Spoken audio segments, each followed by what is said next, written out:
Olá pessoal, estamos começando mais uma edição do No Cafezinho, nosso bate-papo sobre política, aqui com Carol Brito, nossa subeditora de política da Folha de Pernambuco, e eu aqui para fazer análise desse momento histórico para o país, que foi a prisão do ex-presidente Lula nesse sábado, dia 7 de Foi dia abril, 7 no de sábado. abril de 2018. Um momento aí que vai ficar realmente registrado na história do país, um dia marcado por manifestações pelo país, discursos bastante infusivos, bastante expressivos do ex-presidente. Ele que foi conduzido pela Polícia Federal e se fez toda uma cobertura deste momento.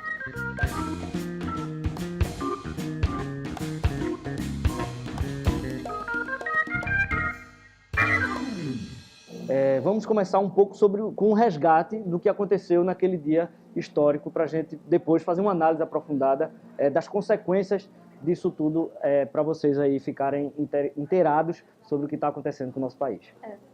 Foram dias bastante intensos, né, Daniel? Não só para o ex-presidente, mas também para a imprensa, né? A gente também trabalhou bastante, foi uma cobertura realmente muito imersiva. Você vê que como a figura do ex-presidente Lula, ela, apesar de cercada do carisma dele, mas o quanto ela divide opiniões, né? Verdade. Não tem como você ficar imune à figura do ex-presidente. Verdade. Ele pode ser tanto amado por uma parte, como também detestado, odiado por outra. Exatamente. E isso se viu tanto nas ruas quanto nas redes, né? Nas Você redes sociais via também. pessoas comemorando na sede da Polícia Federal em Curitiba e na sede também de São Paulo, em São Bernardo do Campo, aquele clima de comoção muito grande, né? Isso. Independente de opinião, é um momento histórico, Um momento né? histórico. Um momento que fica marcado. E engraçado, eu acho que é importante pontuar que, assim, independente do lado que o cidadão na internet se coloque, os dois lados, de um extremo a outro, colocaram que se utilizou daquele fato para fazer política, né? Entre os que discordam de Lula, que são contra Lula, falou que o discurso dele foi para fazer política, ele estava usando um momento ali que ele estava sendo preso, né, para poder fazer política, fez uma missa em homenagem a Marisa Letícia. No discurso ele falou frases muito fortes como eu não sou mais um ser humano, sou uma ideia.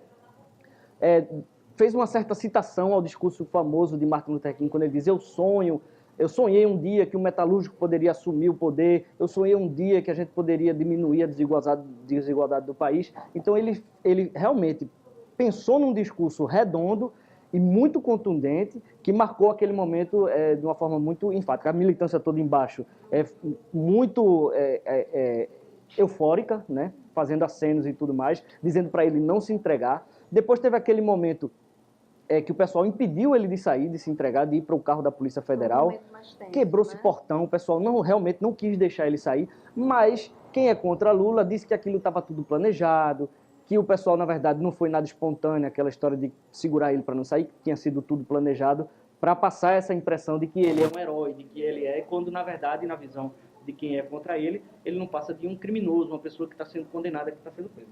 Do outro lado, aí também as pessoas falando da politização aí, nesse caso da justiça, né? Sim. Falando o quanto Moro tem se utilizado também dos seus instrumentos legais para poder fazer política, o quanto ele está assumindo posturas cada vez mais politizadas, né? Em favor do conservadorismo, nesse caso. E a própria justiça também, o STF, estão falando que o julgamento do habeas corpus foi político e que, no final das contas, o judiciário está impregnado de política nesse momento também, né, não? Isso é uma batalha de narrativa, na verdade, que se dá a partir do momento que você tem um nome que ele, independente de todas as polêmicas que o atinge e sem fazer uma análise se ele está certo ou se ele está errado, de uma pessoa que lidera as pesquisas de opinião e essa pessoa ela é impedida por conta dos processos judiciais que ela responde, isso tem um impacto, né? De um lado, vai se ter a narrativa das lideranças petistas que não querem perder o seu principal candidato, sua principal aposta. O PT sem Lula é uma incógnita, como também a esquerda sem Lula ela é uma incógnita. Então, se há uma tentativa realmente de se politizar aquilo ali e de se estender aquele momento, para criar um legado, né? Para criar um mártir. Possível para você criar, não fazer aquilo um cumprimento de uma sentença judicial, mas sim um ato político. Isso é o PT tentando fazer essa narrativa. E, por outro lado, você tem a justiça tentando fazer o seu papel, tentando cumprir uma Determinação judicial, um determinação mandado de judicial prisão. que foi em primeira instância pelo juiz Sérgio Moro e foi em segunda instância também pelo TRF4. E que também foi, de certa forma, chancelada também pelo Supremo Tribunal de Justiça e pelo Supremo Tribunal Federal, que negaram os habeas corpus preventivos impetrados pela defesa de Lula, né? Por outro lado, também existe um questionamento aí por parte da defesa do ex-presidente e da própria militância dos petistas e tudo mais, de que chegou-se a atropelar o processo, de que o processo não tinha ido até as últimas instâncias como estava determinado no entendimento do STF, né?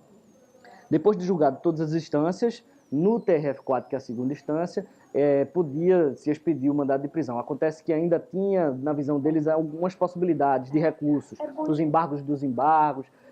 Então, gerou essa dúvida pela celeridade com que se deu o mandado de prisão. Lembrando que o ofício expedido pelo TRF4 chegou no gabinete do juiz Sérgio Moro, em 22 minutos ele expediu o mandado de prisão. Havia uma estratégia que você entende que o juiz Sérgio Moro não queria estender muito esticar muito a corda, né? No caso do ex-presidente. Justamente para não criar uma sensação ainda maior esse tipo de que ele estava sendo perseguido. Tanto é que no final, toda a mobilização que foi feita em São Bernardo, ela acabou acontecendo às pressas. Muitos militantes eles não conseguiram chegar porque não era esperada aquela decisão do juiz Sérgio Moro. É verdade. E com tanta rapidez. Agora é importante também que se deixe claro que a prisão do ex-presidente em segunda instância, a partir da decisão do Tribunal Regional Federal, ela é baseada no entendimento de jurisprudência do Supremo Tribunal Federal, que não foi adotado agora. Ele é adotado desde 2016 por conta de uma decisão da Corte que está causando muita polêmica agora por conta de Lula, mas que já vem sendo adotada em muitos outros casos.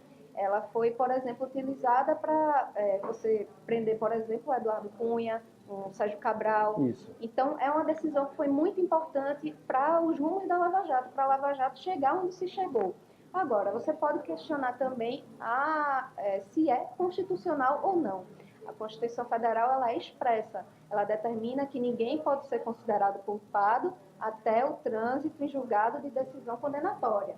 Aí se está abrindo margem para uma outra interpretação, que você pode o réu já pode cumprir a pena a partir do julgamento de segunda instância. Exatamente. Agora, isso não é uma decisão que só vale para Lula. Isso é uma decisão que está valendo para todos os réus da Lava Jato. E lembrando também que, no caso de Lula específico, essa decisão atinge aqueles que não têm fórum privilegiado, porque muitas vezes também as pessoas questionam a diferença de julgamento com relação àqueles que têm fórum, que têm mandato, como o presidente Michel Temer, como Aécio Neves, por que prenderam Lula e não prenderam Aécio? Lembrando que existe uma diferença aí, porque os outros têm fórum privilegiado e o julgamento deles não é feito da mesma forma, não passa pela primeira instância, eles têm só o julgamento vai para o STF e tudo mais. E lembrar também que a prerrogativa de foro, ela não é um salvo-conduto para nenhum político, pelo contrário.